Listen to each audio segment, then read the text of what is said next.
સુરેન્દ્રનગર જિલ્લાના પોલીસ વડા પ્રેમસુખ ડેલુ એક્શન મોડમાં જોવા મળી રહ્યા છે। થોડાક સમય પહેલા તેમણે ગુજરાતમાં પ્રથમ વખત નવતર પ્રયોગ કર્યો હતો, જેમાં બુટલેગરોની યાદી, નામ, સરનામા છે તે જાહેર કર્યા હતા।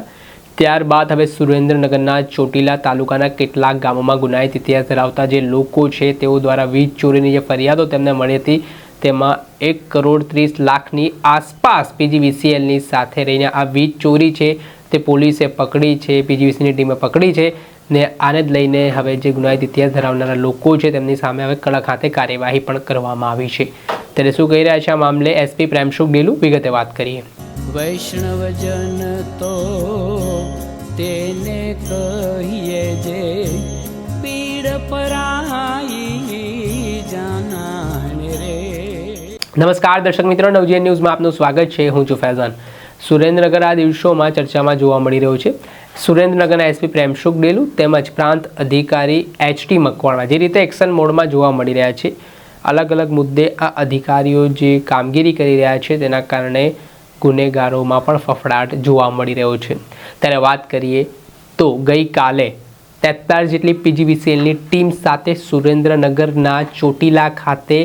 એસપી પ્રેમસુખ ડેલુએ ડીવાયએસપી, પીઆઈ, પીએસઆઈ અને પોલીસ કર્મચારીઓને સાથે રાખીને મોટા પ્રમાણમાં જે વીજ ચોરીના બનાવો સામે આવી રહ્યા છે તેને લઈને કડકાઈ દેખાડી છે, જેમાં કહેવાય રહ્યું છે કે 19 જેટલા જે ગુનાહિત ઇતિહાસ ધરાવતા લોકો છે તેમના ત્યાંથી 1,30,00,000ની આસપાસ જે ગેરકાયદેસર રીતે વીજ કનેક્શન હતું તેને કાપી નાખીને આ દંડ ફટકારવામાં આવ્યો છે। આને જ લઈને હાલ જે રીતની કામગીરી ચાલી રહી છે સુરેન્દ્રનગરમાં તેના કારણે બુટલેગરો તેમજ અસામાજિક તત્વોમાં પણ ફફડાટ ફેલાયો છે। ચોટીલાની વાત કરીએ તો નાની મોલડી, જાની વડલા, કંધાસર સહિતના આ જે ગામો આવેલા છે ત્યાં પીજીવીસીની ટીમ દ્વારા દરોડા પાડવામાં આવ્યા હતા અને દરોડા દરમિયાન આ મોટી કાર્યવાહી છે તે કરવામાં આવી હતી। ત્યારબાદ SP Premsukh Delu, DYSP, PI, PSI તેમજ પોલીસ કર્મચારીઓ કક્ષાના જે અધિકારી અને કર્મચારીઓ છે એ તમામ દ્વારા ફૂટ પેટ્રોલિંગ પણ હાથ ધરવામાં આવ્યું હતું। આ મામલે જે ડ્રાઈવ યોજવામાં આવી તેને લઈને શું કહી રહ્યા છે એસપી પ્રેમસુખ ડેલુ, કઈ રીતની આગામી દિવસોમાં તેમની કામગીરી રહેવાની છે ને કાયદો અને વ્યવસ્થા સુરેન્દ્રનગરમાં જળવાઈ રહે તે માટે કેવા પ્રયત્ન તેમના રહેશે તે સાંભળો। ઓકે, સુરેન્દ્રનગર જિલ્લાના જે આપણે જે ચોટીલા ડિવિઝન છે આના આપણે ચોટીલા જે પોલીસ સ્ટેશન છે, ચોટીલા પોલીસ સ્ટેશનના નાની મોલડી અને જાની વડલા જે ગામ છે આ ગામડામાં અમે લોકો કાલે રાત્રિ દરમિયાન એક કોમ્બિંગનો આયોજન કર્યો હતો અને આ કોમ્બિંગને પીજીવીસીએલની અને જીઈબીની ટીમ પણ અમારે સાથે હતી અને લગભગ 60ની આસપાસ ટોટલ અલગ અલગ ટીમ બનાવીને અને અલગ અલગ જગ્યા પોલીસ સાથે મૂકીને અને હું જાતેથી પણ સાથે હાજર અને અમારા એએસપી અને ડીવાયએસપી પણ આ જગ્યા પર હાજર રહીને અને જે પણ અમારા જે મોટા બુટલેગર અને જે મોટા ગુનેગાર હતા આ લોકોને ઘરે અમે આકસ્મિક રૂપથી ચેક કર્યો હતો। ટોટલ 19 જે મોટા બુટલેગર જેના ઉપર એસએમસીની અને એલસીબી દ્વારા મોટી જે કરોડો રૂપિયાની રેડ કરવામાં આવેલી છે આ લોકોને ઘરને અમે વિશેષ રૂપથી ટાર્ગેટ કર્યા હતા। આ ટાર્ગેટમાં ટોટલ જે 19 લોકો હતા આમાંથી પ્રતાપભાઈ રામભાઈ બસિયા કાઠી એ નાની મોલડીના નિવાસી છે, ભરતભાઈ રામભાઈ બસિયા આ પણ નાની મોલડી ચોટીલાનો છે અને જયરાજભાઈ બાવકુભાઈ ધાંધલ એ પણ નાની મોલડીનો છે અને સાથે સાથે રણુભાઈ અનકભાઈ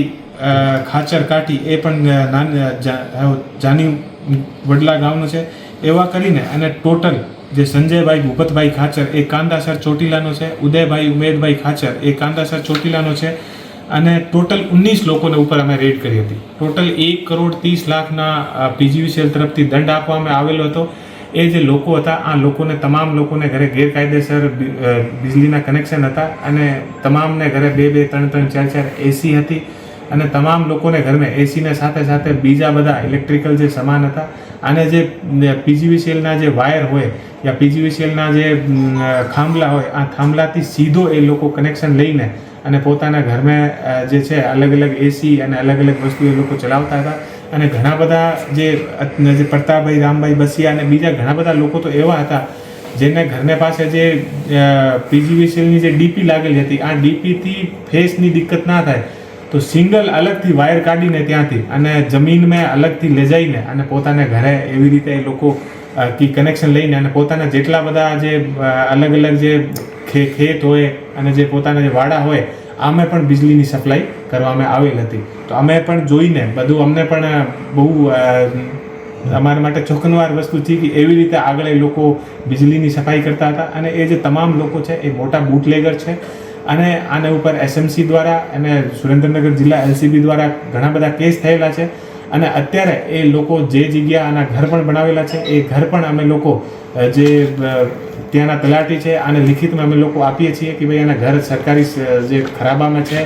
યા પોતાની માલિકીની જગ્યા છે આ પણ અમે લોકો ચેક કરાવીએ છીએ અને જે પણના કોઈના ઘર યા બીજી બધી વસ્તુ ગેરકાયદેસર હશે સરકારી ખરાબામાં હશે તો આનું પણ હટાવવામાં આવશે. અને અત્યારે અમે જે પીજીવીસીએલની ટીમ છે આને સાથે રાખીને અને એવા જે પણ એવા બદમાશ લોકો છે અને જે એવા બદમાશી કરતા હોય છે આ ઉપર અમારી રેડ જે છે એ ચાલુ રહેશે. जिसे आरोपियों पर हाल फरियाद दाखिल कर दी है. એ જે આરોપી છે આમ પીજીવીસીએલની ટીમ અમારે સાથે હતી અને અલગ અલગ આમે એ લોકો આના જે નિયમ પ્રમાણે હોય આમે દંડ આપ્યો છે અને આગળની કાર્યવાહી આને જે પ્રોસેસ મુજબ થઈ રહી છે. Okay sir. આપણે સાંભળ્યા હતા એસપી પ્રેમશુખ ડેલુ તેઓ કહી રહ્યા છે કે હાલ સુરેન્દ્રનગરમાં કાયદો અને વ્યવસ્થાની સ્થિતિ જાળવવા માટે પોલીસ સક્રિય થઈને કાર્યવાહી કરી રહી છે અને જે કોઈ પણ ગેરકાયદેસર પ્રવૃત્તિમાં સંડોવાયેલા લોકો છે તેમની સામે દોષ પણ બોલાવવામાં આવી રહી છે. ત્યારે હજી કેટલી અસર છે તે આગામી દિવસોમાં જોવા મળે છે આ કાર્યવાહીની તે આવનારો સમય બતાવશે. દર્શક મિત્રો, આવા જ નવા વિડીયો સાથે આપને માહિતગાર કરતા રહીશું, એટલે નવજીવન ન્યૂઝ જોતા રહો.